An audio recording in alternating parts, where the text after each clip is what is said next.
Hello everybody. Thank you for joining me in our next video here with the Church of Quantism, also known as the Quantism movement. The video today is going to talk about the church, why it was decided for us to start it, and talk a little bit about the structure of the church as locations continue to open, and how everything's supposed to be structured in it, and to make sure that nobody's taking advantage of it and trying to make money, and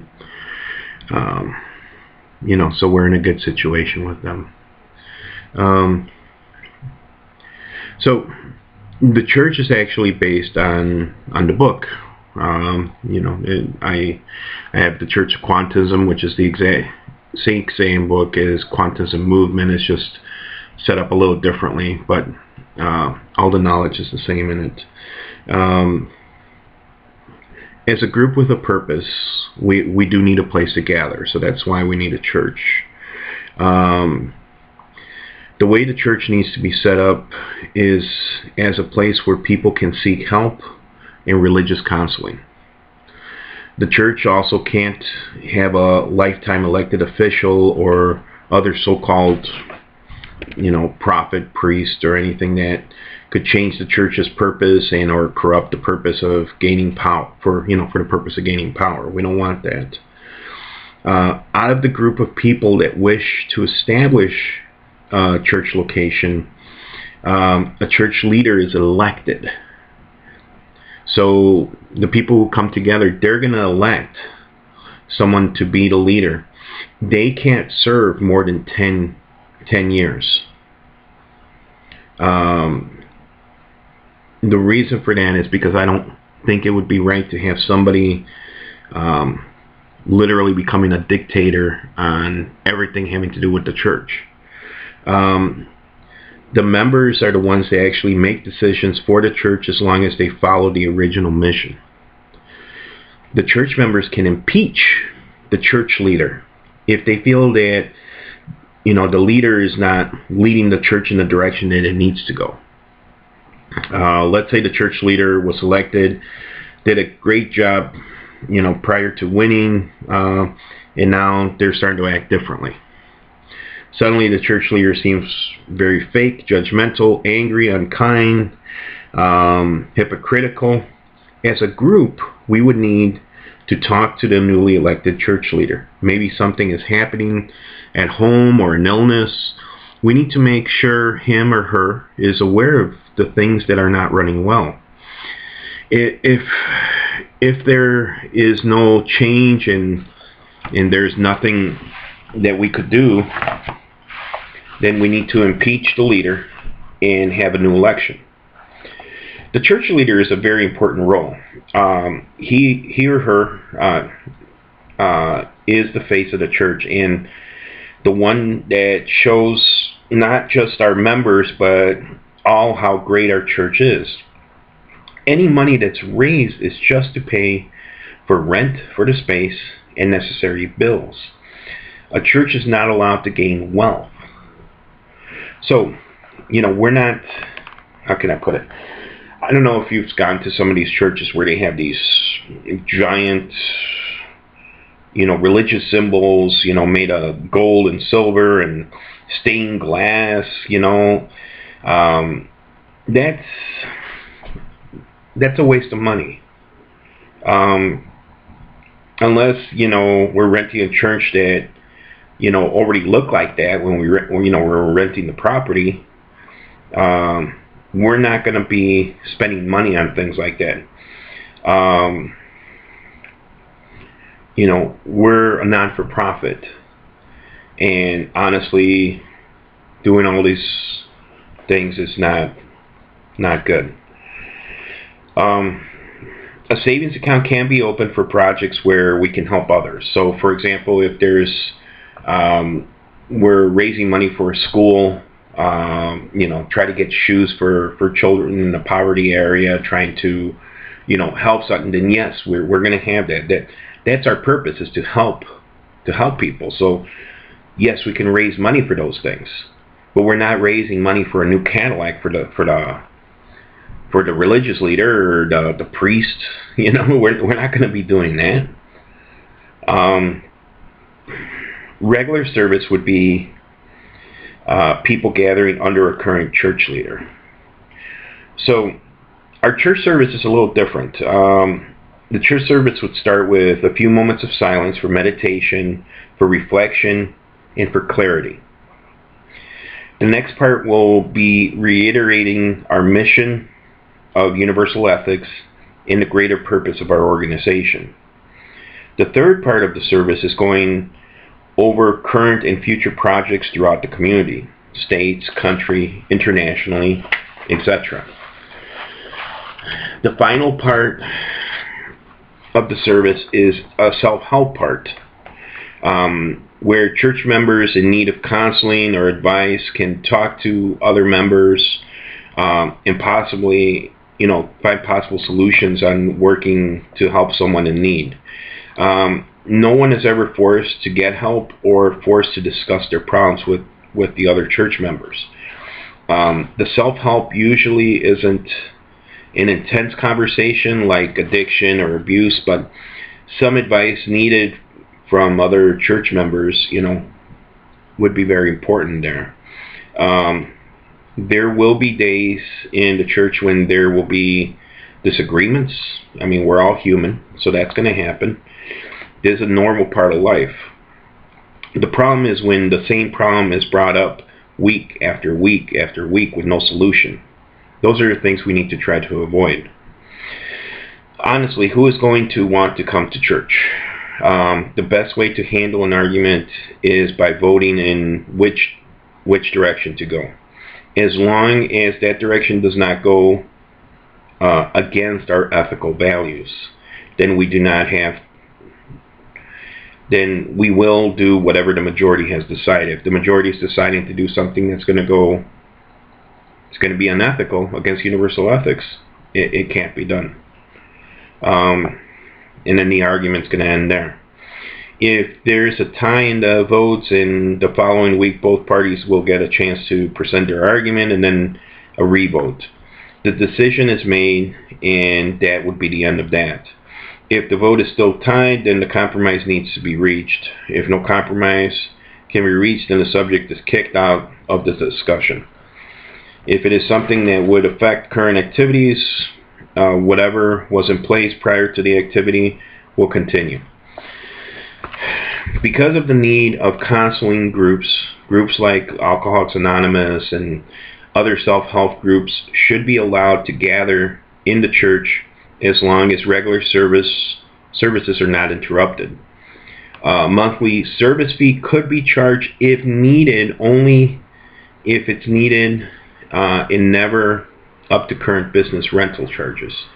The fees would be used to cover any electric, water, any bills that are added on there, because of this.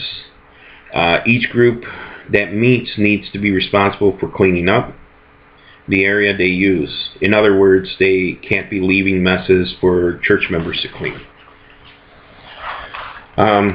We as a church understand there are many people hurting in the world. People that need a group of like-minded companions. Besides our weekly church meetings, there has to be a support group during the week. In these support groups, people can be vulnerable and honest with one another because the others are going through the same situations. These self-help groups will be for issues like weight control, mental health, physical health, aging, bereavement, caregiving, addiction, recovery, marriage counseling, many others. Not only will the group provide that like-minded companionship and support, but we should work on also providing education and direction from peers who have suffered and came out on top of these situations. Those who deal with mental illness, either personally or secondhand, are typically silent about the struggles they face.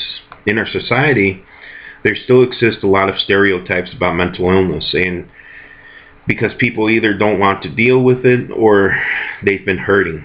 They've been hurt really bad from others that other situations than others. They will choose to avoid talking about their problems. Our groups are in place so people can talk about these problems. Many times, if these issues go unsolved, things escalate. The people who are dealing with mental illness feel like a failure and that there is no way out. The group setting is a place to create an encouraging environment where people can be directed in the right direction. Self-help goals start with identifying your needs by asking yourself both specific and broad questions. What do you want to change? What do you need to do to affect change? What are your short-term goals and long-term goals? How realistic and achievable are your goals? What resources are available to help you meet your goals? It helps to make a list of the benefits for achieving those goals. It helps to set timeframes for meeting those goals. Now, how's the church going to be structured? Well, once enough locations are in place, you're going to need a central headquarters. It can be anywhere in the world, a central headquarters. At the top of the organization, there's going to be a religious leader that, once again, the most they could serve is 10 years. This religious leader can be a man, a woman, they could be straight, bisexual, gay, it doesn't matter. We have to be the example for other religious organizations. Under that leader there's going to be four entities. The first is the director of operations. Directly under that person is the assistant director. The two will be in charge of operations of all locations throughout the world. The next is one of the director of marketing with an assistant director as well. These two will be in charge of worldwide marketing projects and to help individual churches as needed. The next position is the director of finance, who will have an assistant, but the assistant will be mostly an auditor. This person will be in charge of setting up accounts and doing audits to make sure that the church is doing things correctly and within the church's guidelines. So in other words, especially the auditor, they're going to be making sure that nobody's using the money for their own self-interest. The last position is a human resource director.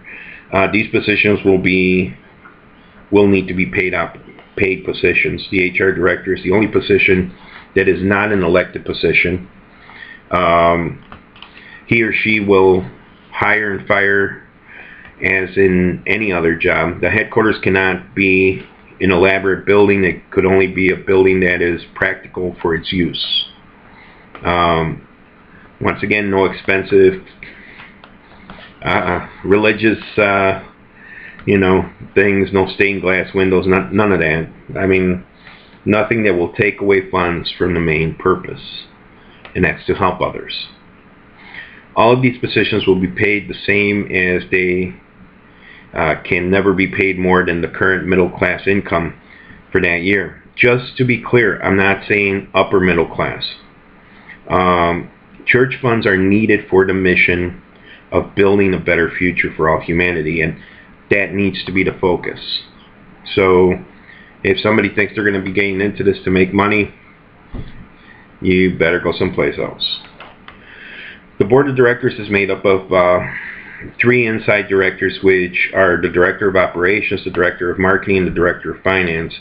The board members will be the minister, religious leader for each individual church.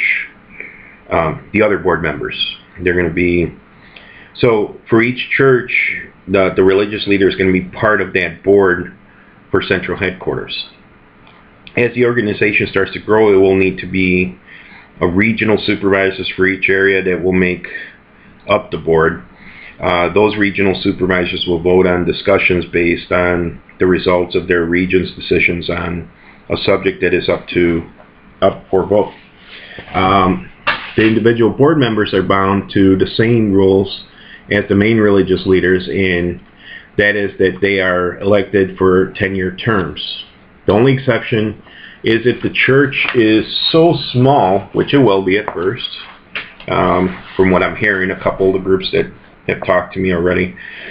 And no, we don't have any locations that I know of that are officially open yet, but from what they're telling me, I mean, they're just going to have to just revote and try to move around, regional, divisional, and so on are positions that are only created as needed. We're not even going to have a central headquarters unless it is needed. At the start, we're going to be very limited on funds and church locations. All positions will need to be volunteer positions at first and eventually grow from there. All donations for the church will be used for church needs, which means that if a religious leader uses it for a trip to Europe or to visit family, he or she will be impeached from office and sued for the missing funds. This will hold true for any position in the church. Nobody is to take advantage of the church.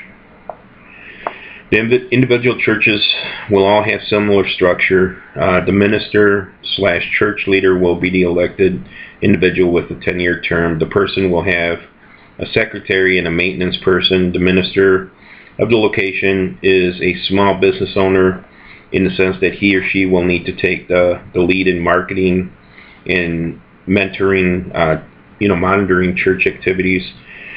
The minister will set up projects and work on his or her local board members to work towards the church's goals. The church will be involved with projects to help people get out of bad situations. This help will be mostly education and training so a family in debt can learn how to make things work. Main focus will be to help needy children and work with local officials and not-for-profits to make a better tomorrow for all people. Yeah, I understand it's a bit of a different structure. More of the way I had it set up. I used to be a business owner at one time, so I wanted to make sure everything fit into place. At the same time, I wanted to keep that not-for-profit focus on it and put a few things in place to make sure nobody tried to profit from the situation. As we continue to grow, we continue to get better. This is something that's going to make a difference in a lot of people's lives. Thank you for listening, and God bless you. No matter